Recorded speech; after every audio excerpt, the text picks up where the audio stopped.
আসসালামাইকুম। Hello guys, আপনারা ভালো আছেন তো? আশা করি সবাই ভালো আছেন। আমি ইউটিউব চ্যানেল নতুন খুলেছি, তো এর আগে আমি একটা ভিডিও দিয়েছি আপনাদের কেমন লেগেছে জানি না। আমি আজকে আবার একটি নতুন ভিডিও নিয়ে আসছি, চেরি ফুলের ভিডিও।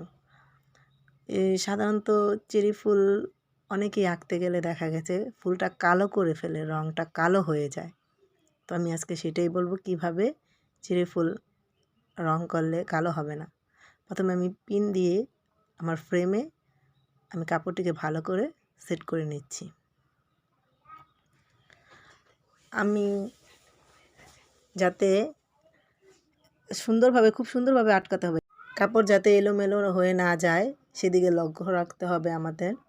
আমাদের সুন্দর করে সেট করতে হবে, টান টান করে সেট করতে হবে কাপড়টাকে। প্রথমে আমার পুরো কাপড়টা সেট করা শেষ, এখন আমি রং তৈরি করে দেখাবো। আমি পরে এক সময়তে আপনাদের রং তৈরির ভিডিওটা দেখিয়ে দিব কিভাবে অ্যাক্রিলিক গ্রুপের রং তৈরি করা হয়। এখন আমি অ্যাক্রিলিক গ্রুপের রেডি রঙগুলি ইউজ করছি, তো তাই এখানে আমি এনকে বাইন্ডার অক্সেল একসাথে মিশিয়ে একটা বোতলে রেখেছি, সেটা দিয়ে আমি রংটা তৈরি করছি। তো আমি এখানে থালা আঁকার জন্য চকলেট কালার তৈরি করব, এই জন্য আমি কাঠ কালার রঙের সাথে একটু খয়েরি ম্যাজেন্টা অ্যাড করছি যাতে আমার কাঙ্ক্ষিত রঙটি চলে আসে।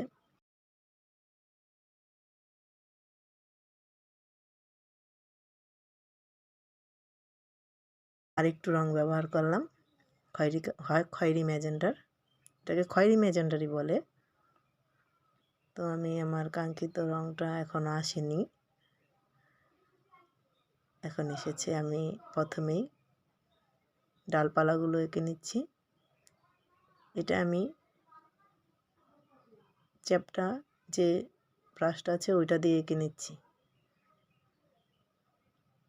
আমি খুব সূক্ষ্মভাবে ডালগুলো এঁকে নিচ্ছি।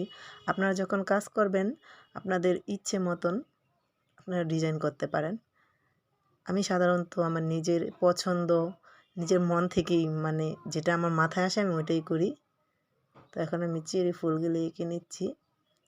আমি এখানে চ্যাপটা ব্রাশ ইউজ করেছি, চাইলে আপনারা অন্য ব্রাশ দিয়েও এটা করতে পারেন।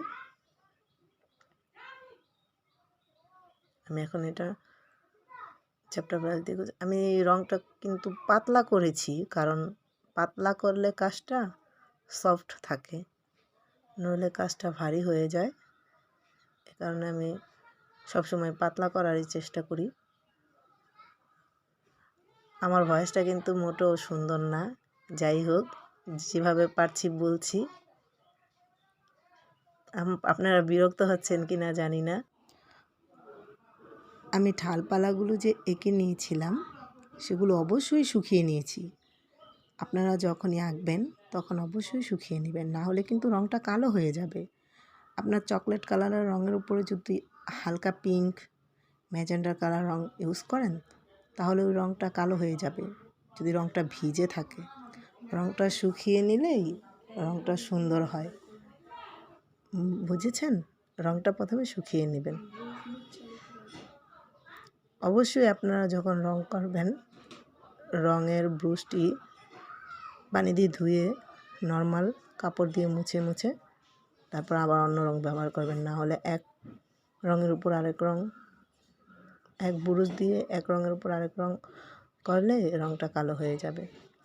তাই সেক্ষেত্রে রং করার ক্ষেত্রে অবশ্যই ব্রুশটা যখনই আপনারা অন্য রং লাগাবেন তখন ব্রুশটাকে ধুয়ে নেবেন অথবা মুছে নেবেন, নাহলে রঙটা কালো হয়ে যাবে। আমি বারবার বলে দিচ্ছি, রঙটা সুন্দর লাগবে না তখন।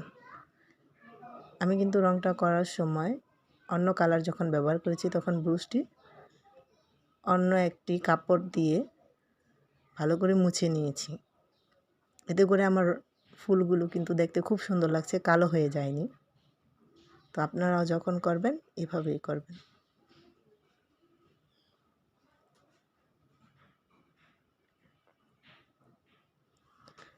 অবশ্য চকলেট কালার রঙটা তো একটু কালো কালো টাইপের, এটার উপরে চেরি ফুল আঁকতে গেলে সব সময় রঙটা শুকিয়ে না নিলে ওই রঙটার উপরে রং করতে গেলে কালো হয়ে যাবে। তা অবশ্যই আপনারা রঙটা যাতে কালো না হয়ে যায় সেই দিকে খেয়াল রাখবেন, সেই দিকে লক্ষ্য রাখবেন।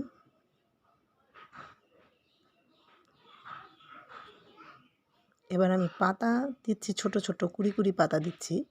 মনে হচ্ছে যে পাতাগুলো এখন বের হচ্ছে ডালপালা থেকে। আপনারা আপনাদের ইচ্ছে মতো পাতা দিতে পারেন। তো আমার কাছে মনে হলো এটাই ভালো লাগবে, এই কারণে আমি এভাবেই দিলাম। আমি কলিগুলোর ভেতরেও সবুজ সবুজ দিয়ে দিচ্ছি হালকা হালকা, যাতে মনে হয় কলিগুলো এখন বের হচ্ছে জীবন্ত। তাই আমি কলিগুলোর উপরও একটু হালকা হালকা সবুজ ব্যবহার করছি। রঙটা আপনার ইচ্ছে মতো করতে পারেন। আমি এখানে আমার যে রঙ মনে হয়েছে ভালো লাগবে আমি ওইটাই ব্যবহার করেছি। তো আপনারাও ফুল, যে কোনো ফুল আঁকার সময় আপনাদের ইচ্ছে মতো। আমি কিন্তু এখানে আমি কিন্তু এক এক শেডের রঙ দিয়ে রঙ করেছি। আপনারা ওরকম শেড, এক এক শেডের রঙ দিয়ে এক একটা ব্যবহার করতে পারেন আপনারা। আমি এখানে ম্যাজেন্ডার কালারের সাথে, লাল ম্যাজেন্ডার কালারের সাথে সাদা রঙ ব্যবহার করেছি, তাই এটা পিঙ্কিশ একটি ভাব এসেছে। এভাবে আমি সাদা রঙের সাথে মিশিয়ে পিঙ্ক কালার তৈরি করেছি এখানে। রঙটা এখন দেখতে কিন্তু খুব সুন্দর লাগতেছে দুটি কালার কম্বিনেশনে। আপনারাও যখন রং করবেন এভাবেই কালার কম্বিনেশন করেই করবেন, তাহলেই সুন্দর লাগবে।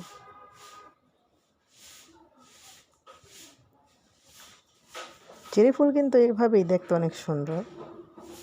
সেটা যদি আবার জামায় হয়, কোনো ড্রেসে হয়, তাহলে তো আরও সুন্দর লাগে।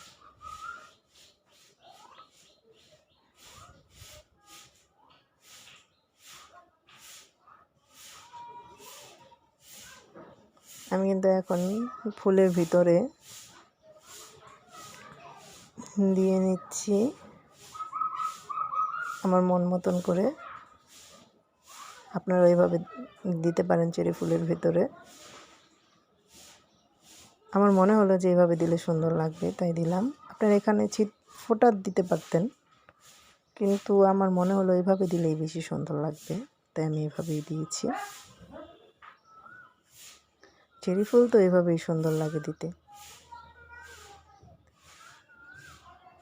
শেষে আমি এগুলির ভিতরে ছিটে ফোঁটাও দিয়ে দেব, যাতে ফুলটা ফুটেছে মনে হয়।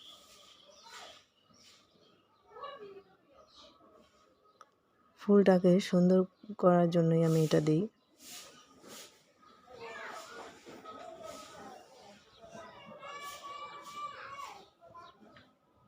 আপনারা সব সময় রং করার সময় মনে রাখবেন, এক রঙের উপরে আরেক রং করতে গেলে তুলিটা ধুয়ে মুছে নেবেন। আমি বারে বারে বলে দিচ্ছি কথাটা, না হলে রঙটা কালো হয়ে যায়। এখন আমি সাদা সাদা ছিটে ফোঁটে দিয়ে দিচ্ছি আমার ফুলটির সৌন্দর্য বাড়ানোর জন্য। ছিটে ফোঁটাটা দিলে ফুলটা ফুটেছে মানে দেখতে খুব সুন্দর লাগে।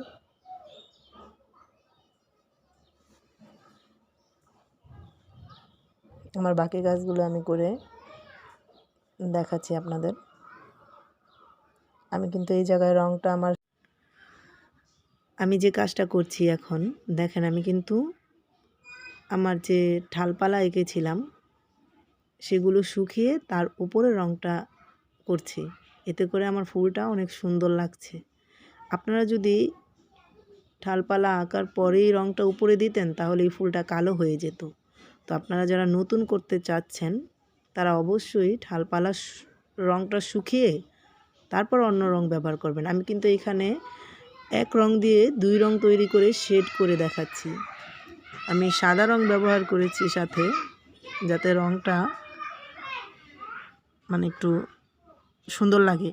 এই কারণে সুন্দর করার জন্যই কিন্তু আমি এগুলি করেছি। আপনারাও যখন করবেন এভাবেই করবেন। আপনারা যারা নতুন কাজ করতে চান তারা অবশ্যই অ্যাক্রিলিক কালার দিয়ে কাজ করবেন।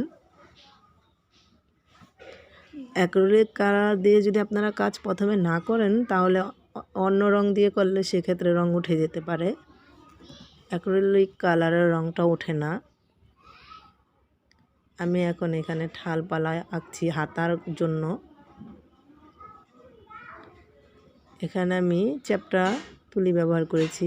আপনারা যখন ঠালপালা এবং পাতা আঁকবেন তখন এই তুলি ব্যবহার করবেন, রাউন্ড শেপ দিবেন যখন। আমার প্রায় শেষ। আমি এখন আমার গলার ভিতরে যে ফুলের ছিটা ফোটা বাকি ছিল দিয়ে নিলাম।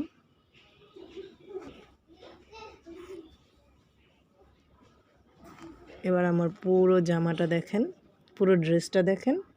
আমার ড্রেসটা যদি আপনাদের ভালো লেগে থাকে অবশ্যই আমাকে লাইক, কমেন্ট এবং সাবস্ক্রাইব করবেন। অবশ্যই আমার পাশে থাকবেন। আমার পুরো ড্রেসটি হয়ে গেছে।